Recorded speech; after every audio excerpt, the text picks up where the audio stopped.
네, 9월 4일 화요일 아주 이브닝의 오수훈입니다. 이 시각 첫 번째 뉴스입니다. 한국이 이 부동의 세계 자살률 1위인 가운데 이번엔 제천 여고생의 투신 소식입니다. 아직 정확한 원인은 조사 중인 것으로 알려졌는데요.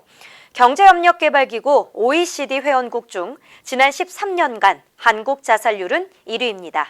국내 10대, 20대, 30대 사망 원인 1위는 자살일 정도로 자살 문제는 큰 사회적 문제입니다. 더 큰 문제는 청소년 자살에서 67%가 사망 전까지 스트레스 징후를 드러내지 않는다는 점 때문에 사전 예방에 어려움이 있는데요. 무엇보다 교사와 부모가 청소년의 감정을 공감하고 지지할 수 있어야겠습니다. 특히 등교 거부 등의 이상 증상이 조금이라도 감지될 경우에는 즉시 전문가와 상담해서 문제를 해결해야 한다고 전문가들은 조언하고 있습니다. 두 번째 뉴스입니다. 금융회사에서 돈을 빌리고 원금을 제때 갚지 못하면 연체자로 등록이 됩니다. 신용등급이 하락하고 대출금리가 오르거나 경우에 따라선 대출이 거절되기도 하는데요.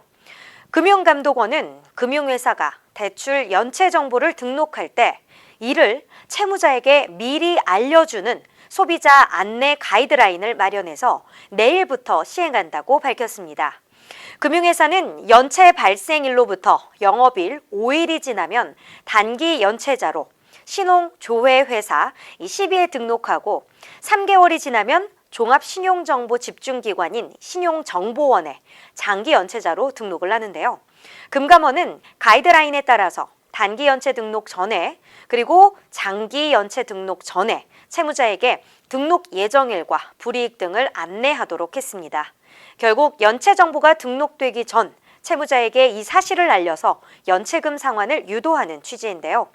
금감원은 또 금리와 연체율이 상대적으로 높은 제2금융권에서 돈을 빌릴 경우 대출 사실 자체가 신용점수 감점 요인이 될 수도 있다는 점을 알리도록 했습니다. 세 번째 뉴스입니다. 김현미 국토교통부 장관이 임대사업자에 대한 혜택을 줄이겠다고 발언한 데는 임대사업자로 등록한 뒤 대출을 받아서 새로 집을 사는 사람들이 있다고 판단했기 때문입니다. 현재 투기 과열지구에서는 주택담보대출 비율, LTV 40%까지 적용되지만 임대사업자 대출에 대해서는 LTV 규제가 적용되지 않고 있습니다. 이에 현재 금융당국도 임대사업자 대출 규제 체계 하나로 LTV 규제를 새롭게 적용하는 방안을 검토하고 있는 것으로 알려졌는데요. 앞으로 국토부는 기존에 보유한 주택을 임대로 등록할 때보단 새롭게 주택을 구입하면서 임대료 등록을 할 경우 이 세제 혜택을 줄이는 방안을 검토하고 있는 것으로 보입니다. 현재까진 양도소득세나 종합부동산세 합산 배제 등에서 혜택을 축소하는 것이 주된 방향으로 예상되고 있습니다. 이 시각 주요 뉴스 여기까지입니다. 저는 내일 아침 8시 아주모닝에서 다시 찾아뵙겠습니다.